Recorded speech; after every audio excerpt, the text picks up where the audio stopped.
Bersama-sama kita baca Matius 16 ayat 15. Lalu Yesus bertanya kepada mereka, "Tetapi apa katamu?"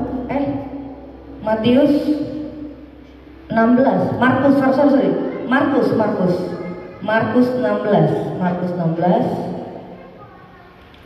Siapa yang percaya dan dibaptis? Ayat Markus 16 ayat 15. Lalu ia berkata kepada mereka, "Pergilah ke seluruh dunia, beritakanlah Injil kepada segala makhluk." Ayat 16. Siapa yang percaya dan dibaptis akan diselamatkan, tetapi siapa yang tidak percaya akan dihukum. Ada amin? Pertanyaannya adalah, apa makna kebangkitan Tuhan Yesus?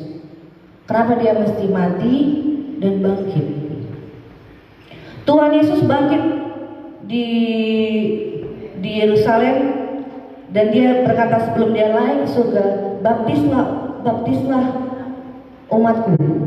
Tuhan berkata di ayat Matius 28 ayat 19. Kita buka Matius 28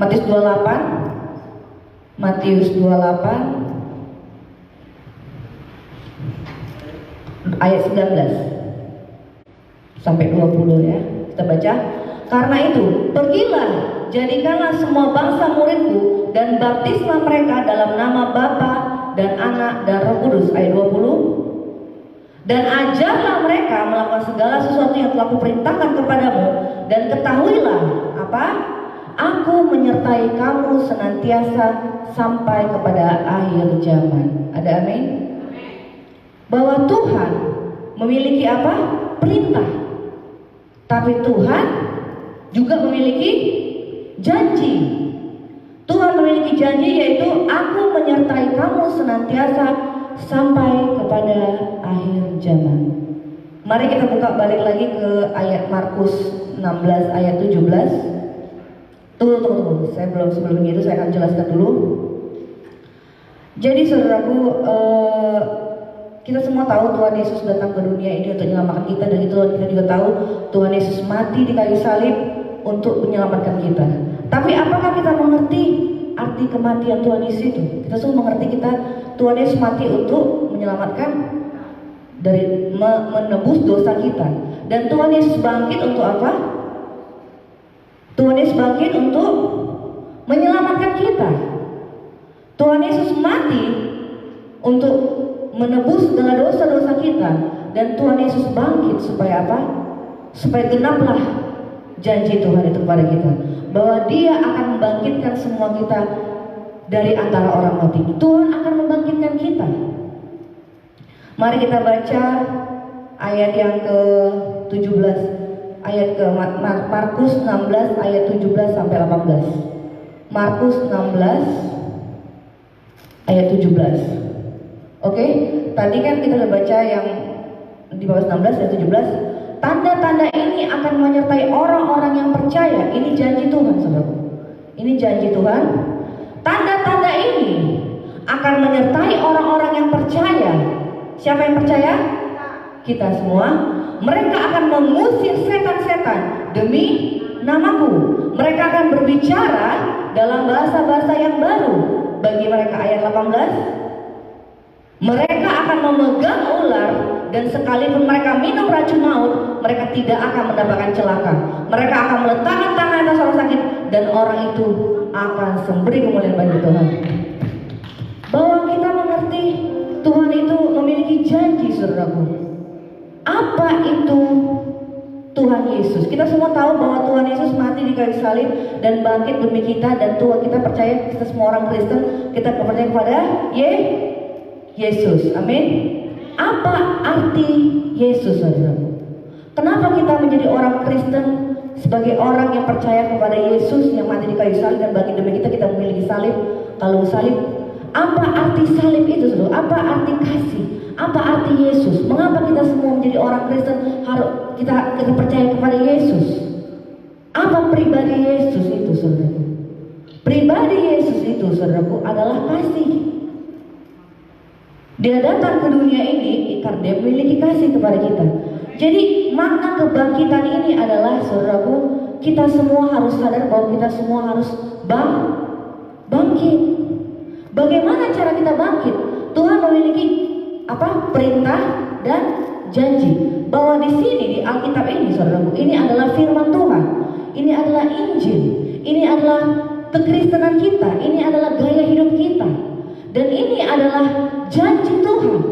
Kalau kita mengerti semua firman Tuhan ini, itu semua tentang apa? Tentang pribadi imam-imam, pribadi nabi yang Tuhan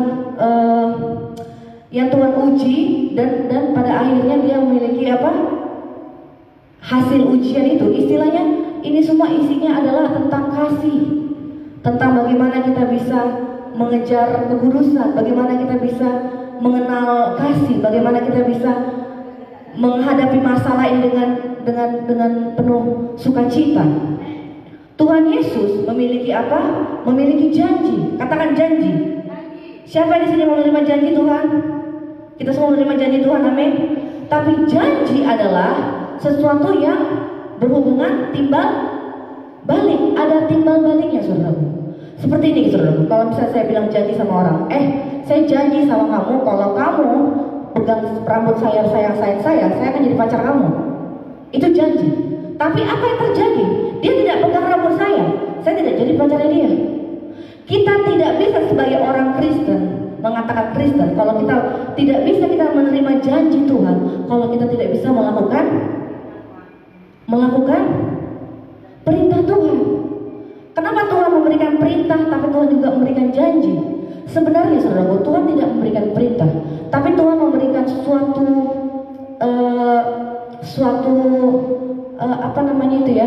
seperti apa yang perlu kita lakukan, tindakan kita. Misalnya gini saudaraku, kalau saya melakukan hal-hal yang jahat, apa yang saya dapat? Pasti saya mendapat kutuk. Tapi kalau saya melakukan hal-hal yang baik, saya akan mendapat berkat. Jadi kalau saya tidak melakukan sesuatu yang baik, saya mungkin nggak dapat yang baik itu. Tapi kalau saya melakukan hal yang baik, apakah saya mungkin dapat yang baik itu? Pasti, saudara. Tuhan tidak memberikan perintah, tapi Tuhan memberikan suatu nasihat.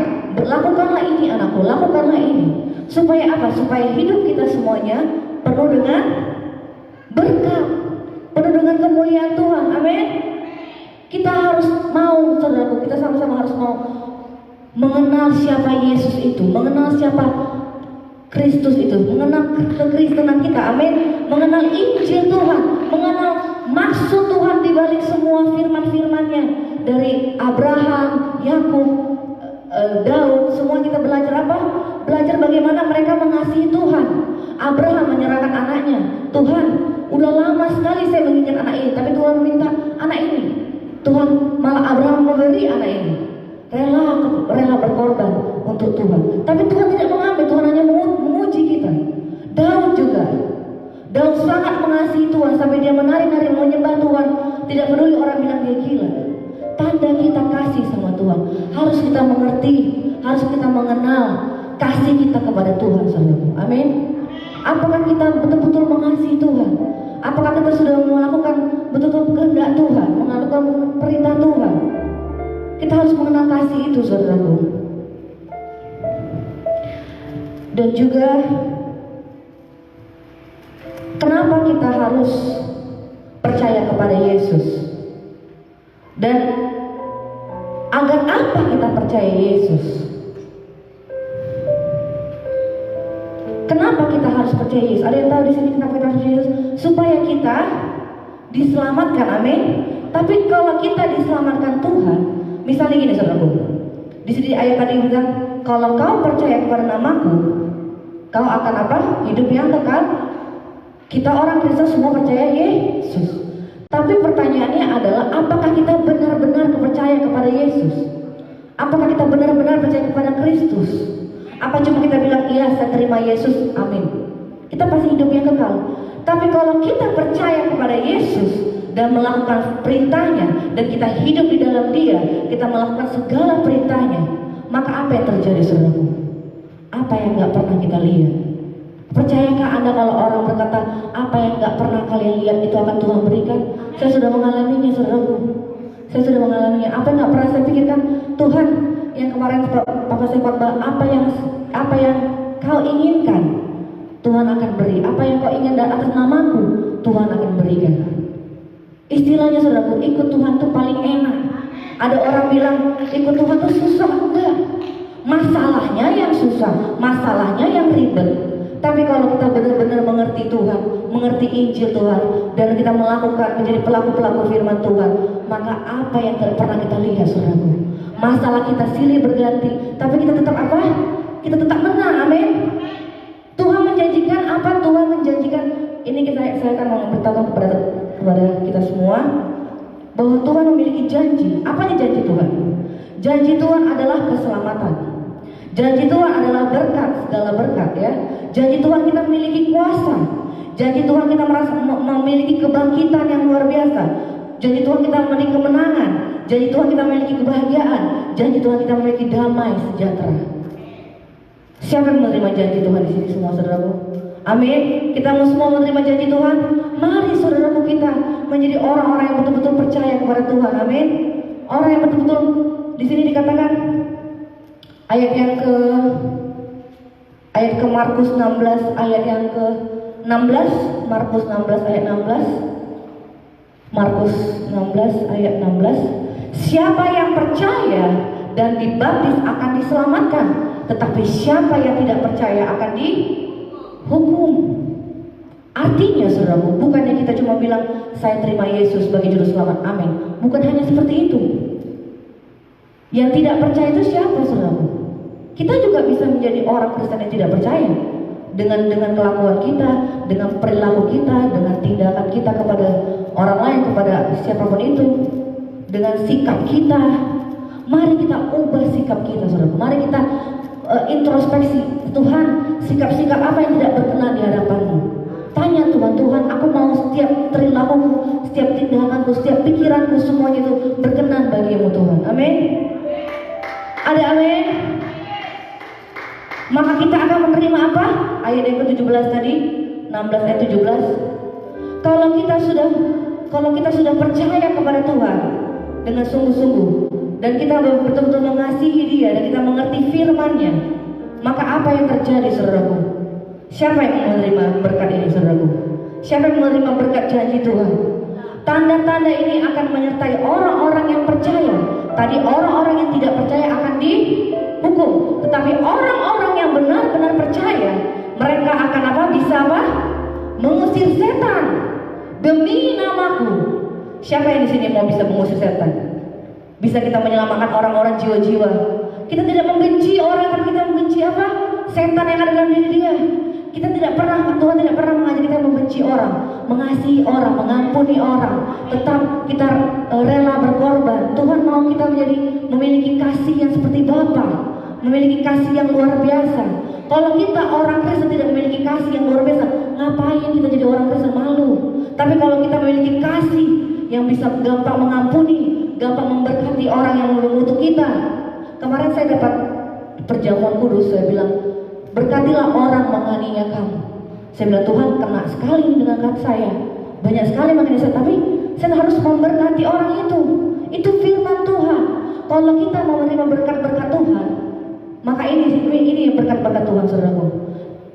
Bisa kita mengusir setan. Mereka akan berbicara dalam bahasa-bahasa yang baru, bahasa-bahasa yang baru.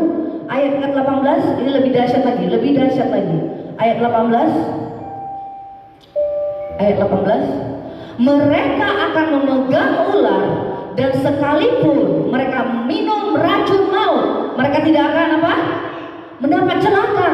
Itu siapa? Itu kita yang mau menerima janji Allah. Mereka akan meletakkan tangannya atas orang sakit, dan orang itu akan sembuh. Haleluya. Beri kemuliaan bagi Allah kita. Kita mau mendapatkan janji Allah. Amin. Mari kita nyanyikan lagu Ku terima janji Allah.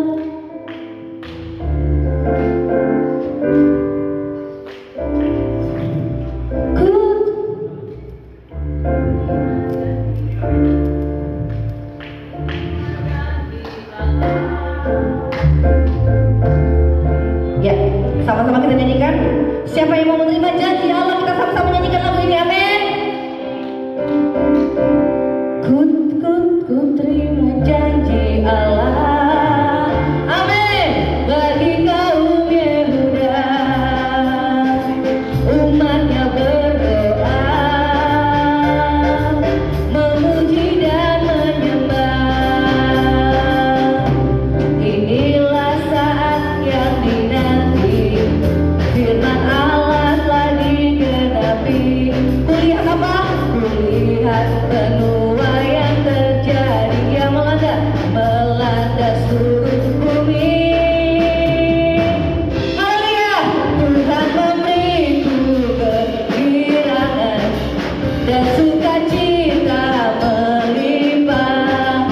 Minyak yang baru dicurahkan. Haleluya! Ku bersorak. Tuhan memberiku kegembiraan, amin, dan sukacita melimpah. Minyak yang baru dicurahkan. Haleluya! Ku bersorak. Jadi pertanyaannya adalah, saudaraku, kita mau berbahagia, amin. Kita mau bersukacita, kita hidup luar biasa di hadapan Tuhan, amin. Tapi pertanyaannya adalah, bagaimana kita bisa menghadapi masalah-masalah kita? Bagaimana saya juga pribadi sering banyak pergumulan juga.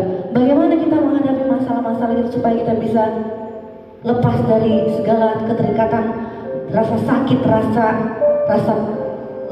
letih, rasa hancur. Bagaimana caranya supaya kita bisa jadi orang-orang umat pemenang Tuhan? Bagaimana caranya kita bisa jadi lebih dari pemenang, saudaraku? Caranya, saudaraku, kita sudah mengerti firman Tuhan, kita sudah mengenal Yesus. Caranya adalah kita harus tetap bertahan, saudaraku. Apapun keadaan kita harus tetap bersyukur kepada Tuhan. Dan di saat kita menghadapi masalah kita bilang sama Tuhan, Tuhan, aku tahu, Engkau tahu apa yang aku mau. Dan Engkau tahu apa yang aku mau, ini yang aku butuhkan dalam hidupku, dalam segala aspek kehidupanku. Aku menghadapi masalah. Tuhan, aku mencerit kepada Tuhan, Tuhan, aku tahu Tuhan, Engkau bilang mintalah maka Engkau akan kuberi. Tapi yang aku minta Tuhan, bukan lagi yang aku butuhkan, tapi aku minta kepadamu Tuhan, selamatkanlah orang-orang yang tidak diselamatkan, belum diselamatkan Tuhan. Saya kemarin nangis waktu kemarin ada hadirat Tuhan, saudaraku. Saya bilang, Tuhan, selama ini saya pengen jodoh, pengen ini. Tapi selama ini saya mikirkan yang betul-betul saya inginkan, saya rindukan adalah setiap orang-orang yang belum diselamatkan Tuhan, yang belum betul-betul mendapatkan kebebasan dari Tuhan, keselamatan yang luar biasa dari Tuhan. Saya mau kita semuanya dan semua yang di luar sana mendapatkan penyelamatan dari Tuhan, amin. Kita semua bangkit, saudaraku, amin. Kita harus menjadi orang-orang yang bangkit dalam Tuhan. Tuhan mati di kayu salib dari dosa-dosa kita. Kita juga ikut mati dari dosa-dosa kita. Dan kita ikut juga bangkit bersama-sama dengan Tuhan. Dengan apa? Dengan kemuliaan Tuhan, dengan kuasa Tuhan, dengan janji Tuhan, amin. Mari saudaraku, kita sama-sama, saudaraku, kita mengasihi orang dengan sungguh-sungguh. Tuhan berkata di sini, pergilah, jadikanlah semua bangsa muridku. Mari kita beritakan Injil, saudaraku. Caranya bukan kita buka Alkitab, kita bilang, ayat 5 atau 15 ini kasihlah musuhmu juga, saudaraku. Tapi dengan perbuatan kita, dengan tingkah laku kita kepada orang-orang, maka orang akan melihat ini pribadi yang sangat-sangat saya kagumi karena memiliki sesuatu apa, saudaraku? Yang mereka tidak miliki adalah kasih Yesus itu. Siapa di sini menjadi orang Kristen yang betul-betul, saudaraku, yang menerima janji Allah, amin. Ku terima janji Allah bagi kaum Yehuda,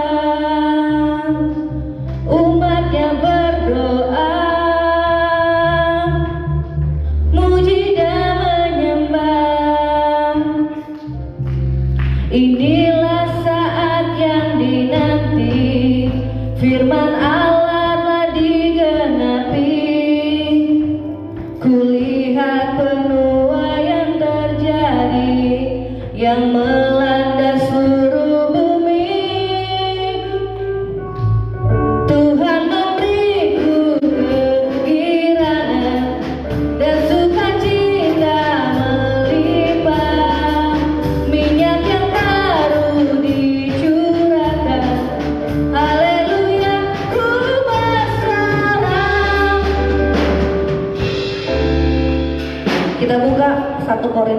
ayat 14.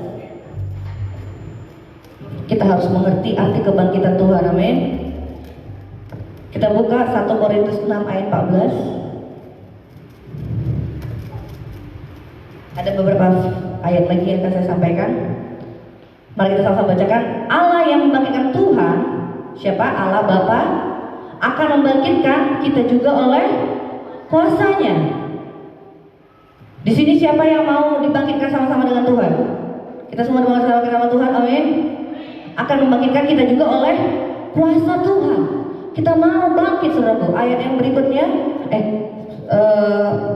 Yohanes 6 ayat 40. Yohanes 6 ayat 40. Yohanes 6 ayat 40, sama-sama kita baca. Sebab inilah kehendak Bapakku, yaitu setiap orang yang melihat Anak dan yang percaya kepadanya beroleh hidup apa? Yang kekal, dan supaya aku membangkitkannya pada akhir zaman. Tadi Tuhan bilang apa? Tuhan akan menyertai kita sampai akhir zaman. Dan di sini juga Tuhan berkata apa?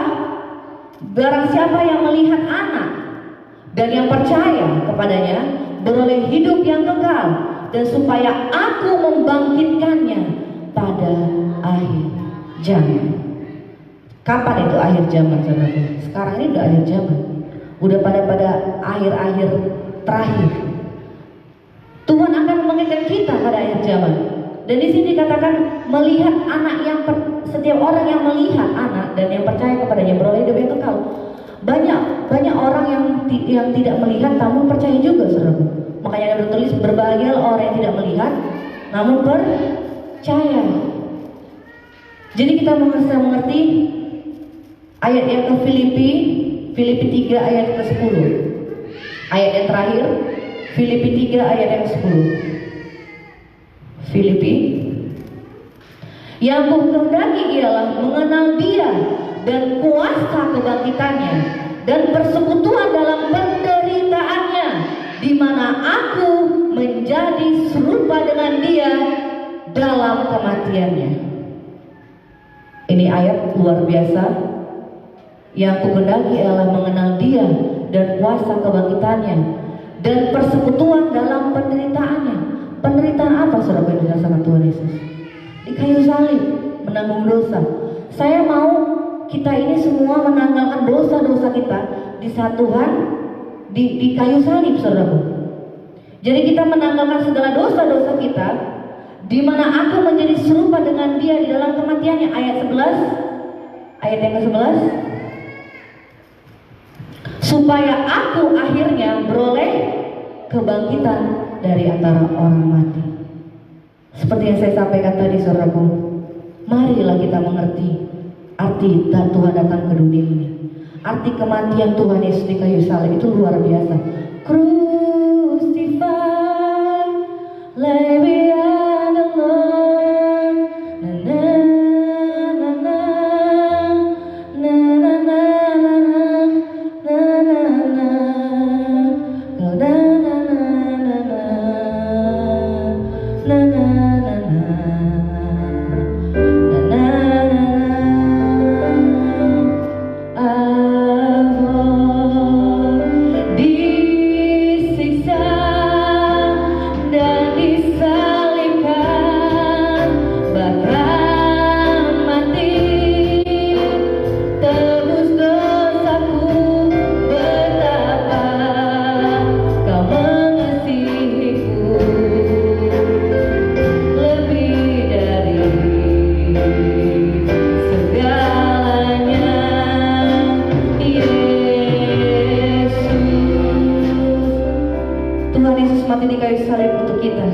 Betapa indah kita memiliki Allah seperti Dia, amin. Kita mau juga mati bersama-sama dengan Tuhan di kayu salib, dan kita mau bangkit bersama-sama dengan Dia, amin. Kita tadi sudah mengerti arti bangkit, saudaraku, bahwa bangkit tadi kita memiliki empat poin yang saya dapat dari firman Tuhan hari ini, yaitu adalah kenalah Yesus. Yang pertama, kenalah Yesus. Yang seperti saya bilang tadi, mengerti isi firman-Nya. Milikilah kasih Yesus. Percayalah kepada Yesus dengan sungguh-sungguh. Beritakanlah Injil dan bangkitlah, saudara. Kita tidak mau lagi mati gara-gara dosa, amin. Tapi kita mau mematikan dosa-dosa kita, amin. Dan kita mau bangkit bersama-sama dengan Tuhan dengan apa? Dengan janji-janjinya, amin. Dan yang kedua, milikilah tanda-tanda dari janji Allah. Yang seperti tadi yang kita baca tadi, milikilah tanda-tanda dari janji Allah. Pakailah untuk menjadi umat pemenang dan menangkanlah umatnya yang lain melalui kuasa Tuhan. Dan yang ketiga, kenallah kuasa kebangkitan Tuhan. Yang keempat, bangkitlah bersama-sama dengan Tuhan. Yang kenallah kuasa kebangkitan Tuhan tadi, saudaraku. Sering sekali banyak pendeta yang beritakan ini, tapi saya akan jabarkan lagi arti kebangkitan Tuhan. Tuhan datang ke dunia, Tuhan disalibkan. Di saat Tuhan disalibkan, dia berkata, Tuhan, ambillah cawan daripadaku. Yang artinya apa, saudaraku? Bukannya Tuhan gak sanggup, tapi sangat-sangat Tuhan melihat dosa-dosa. Tuhan sangat tidak bisa melihat dosa-dosa dari kita semua. Tuhan, ambillah cawan daripadaku. Tapi di terakhir Tuhan bilang apa? Kehendak mulai yang jadi, Bapak. Kita harus mengerti pengorbanan Tuhan di kayu salib, mengerti kasih Tuhan. Kita semua mengerti kasih Tuhan luar biasa dalam hidup kita. Tapi apa yang kita lakukan kepada Tuhan itu menjadi bukti bahwa kita mengasihi Dia. Amin. Apa yang kita lakukan sama Tuhan? Udah hal apa aja yang udah pernah kita lakukan untuk Tuhan? Kalau belum ada, saudara, mari kita sama-sama melayani Tuhan, bekerja untuk Tuhan. Amin. Apapun yang kita lakukan, perbuat itu untuk Tuhan. Amin. Kita mau mengasihi Dia, Tuhan. Aku mau mengasihi Engkau, Tuhan. Aku mau mengenal pribadi-Mu, Tuhan. Aku mau mengerti isi firman-Mu, Tuhan. Aku mau jadi pelaku firman-Mu, Tuhan.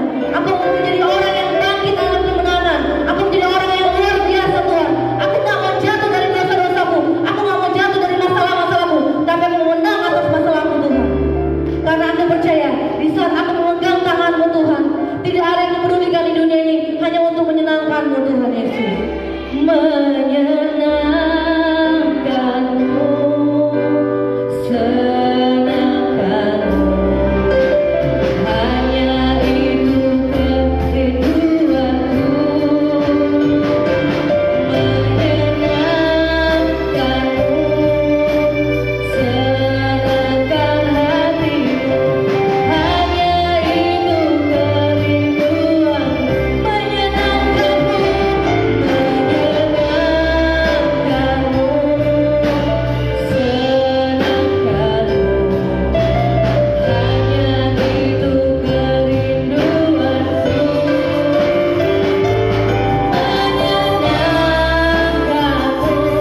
Menyenangkan-Mu, senangkan hatiku, hanya itu kerinduanku. Di sini kita sebagai GPI Pengharapan Jemaat orang-orang yang sangat mengasihi Tuhan, amin. Kita mau bisa kita menaikkan pujian, menaikkan suatu hormat, tanda hormat kita kepada Tuhan. Kita merasakan hadirat Tuhan, amin. Marilah kita sama-sama, saudaraku, menjadi orang-orang yang layak di hadapan Tuhan, menjadi orang-orang yang benar-benar sungguh-sungguh mengenal Dia, mengerti Dia. Kita menjadi orang pribadi yang betul-betul dekat dengan Tuhan, bisa berbicara dengan intim dengan Tuhan. Kalau kita memiliki hubungan yang intim dengan Tuhan, apa saja yang Tuhan inginkan kepada kita, Tuhan akan berikan kepada kita, saudara. Tidak mungkin meleset, saudaraku. Kalau orang janji bisa meleset, tapi kalau Tuhan janji, itu tidak akan pernah meleset. Amin. Janji-Mu seperti fajar pagi hari, yang tiada pernah terlambat bersinar. Cinta-Mu seperti sungai yang mengalir, dan ku tak betapa dalam kasih-Mu.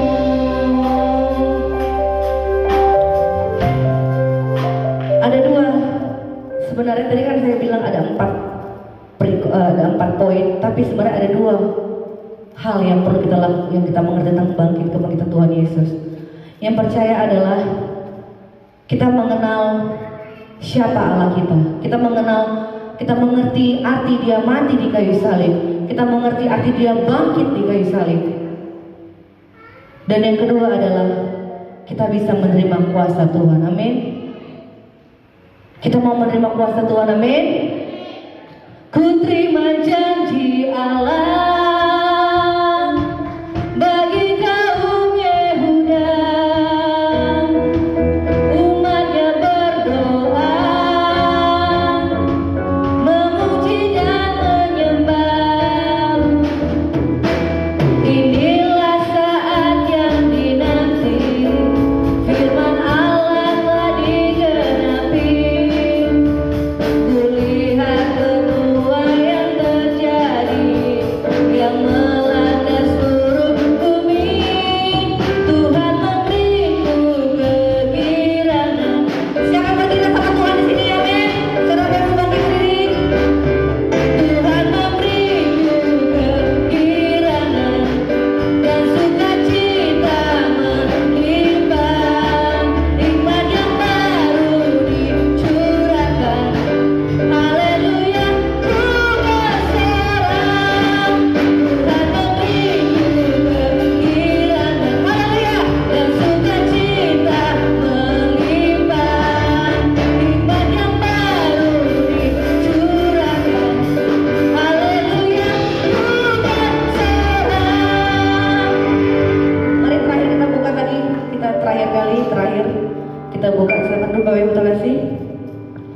Kita buka Markus 16 ayat 17. Biar kita mengerti semuanya, saudaraku. Kita menjadi orang-orang yang percaya sama Tuhan. Kita mau pergi dan mengibarkan Injil. Kita tidak mau menjadi orang yang tidak percaya, amin. Dan ini yang mau kita terima dari Tuhan. Di Markus 16 ayat 17. Markus 16 ayat 17. Tanda-tanda ini akan menyertai orang-orang yang percaya. Setiap saya bilang membaca firman Tuhan, kita katakan amin, amin. Tanda-tanda ini akan menyertai orang-orang yang percaya. Mereka akan mengusir setan-setan, amin. Demi namaku, mereka akan berbicara dalam bahasa-bahasa yang baru. Ada amin. Mereka akan memegang ular, dan sekalipun mereka minum racun maut, mereka tidak akan mendapatkan celaka, amin. Mereka akan meletakkan tangan di atas orang sakit, dan orang itu akan sembuh, amin. Kita terima janji Allah. Kita terima janji Allah, amin. Katakan terima janji Allah. Haleluya. Di saat kita menerima janji Allah, kita juga harus melakukan perintah Tuhan, amin. Apa itu perintah Tuhan? Enggak ribet, saudaraku. Sangat-sangat tidak ribet. Hanya ini, saudara. Hanya kasih. Hanya firman Tuhan yang luar biasa. Hanya firman Tuhan yang penuh kuasa. Dan Tuhan menyatakan janji-janjinya itu adalah janji-janji Tuhan tadi apa tadi saya sampaikan? Keselamatan, berkat, kuasa, kebangkitan, kemenangan, kebahagiaan, damai sejahtera. Ini adalah hari Paskah, hari kebangkitan Tuhan. Mari kita merayakan dengan sukacita Tuhan. Saya mau bersama-sama dengan bangkit bersama-sama dengan Engkau Tuhan Yesus. Saya tidak mau lagi mati karena dosa-dosa saya, tapi saya mau mematikan dosa-dosa saya. Saya bangkit dengan penuh kemuliaan, penuh kemenangan oleh darah-Mu Yesus Kristus. Dia bangkit dan hidup selamanya. Dia bangkit, Yesus bangkit. Marilah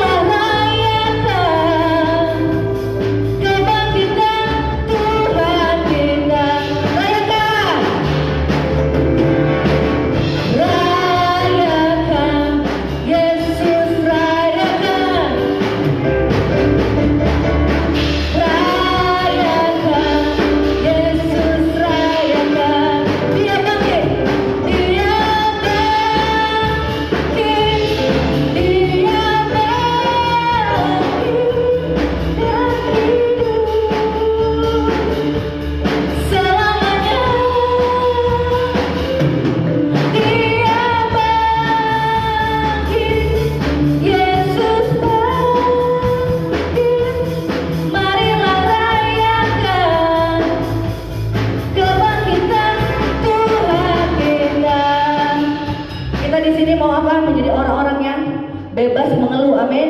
Kita mau tetap bersyukur, amin. Tetap bertahan hidup, tetap bersyukur dan bertahan, dan kita tetap menunggu Tuhan datang untuk menyelamatkan kita, amin. Kita mau semakin sama dengan Tuhan, amin. Mari kita berdoa, saudaraku. Terima kasih Tuhan, terima kasih Yesus buat firman-Mu Tuhan yang Kau tabur di antara kami Tuhan Yesus. Kami bersyukur Tuhan buat firman-Mu Tuhan. Kami bersama-sama bangkit bersama-sama dengan Engkau Tuhan. Kami menanggalkan Tuhan dosa-dosa kami Tuhan. Tingkah laku kami tidak baik di hadapan-Mu, tingkah laku kami tidak berkenan di hadapan-Mu Tuhan. Kami mau jadi orang-orang yang berkenan di hadapan-Mu Tuhan. Kami memiliki kasih-Mu Tuhan Yesus. Jamah setiap kami Tuhan. Kami menerima janji-janji-Mu Tuhan.